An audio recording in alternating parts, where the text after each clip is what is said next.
নমস্কাৰ, মই অদিতি ৰাজখোৱা। এতিয়া বেলি 3 বাজিছে। অলপ টাইম শুলোঁ যিহেতু খোৱা পাতি কি খাওঁ কেনে খাওঁগৈ ভাবিলোঁ। পুৰি খাওঁ, মানুহজনে ক'লে পুৰি খাব না। দুয়োটাই মিলি আমি পুৰি বনাবলৈ লাগিলোঁ।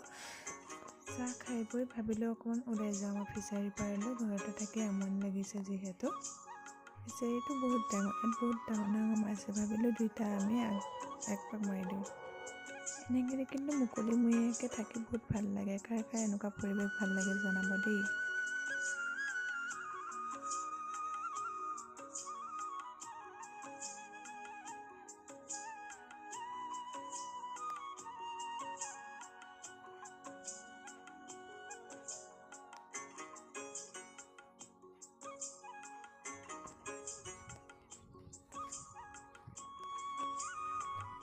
ফুলখিনি ফুলি থকা দেখি তাৰে এপাহ ছিঙি আকৌ মোৰ মানুহজন দিছে।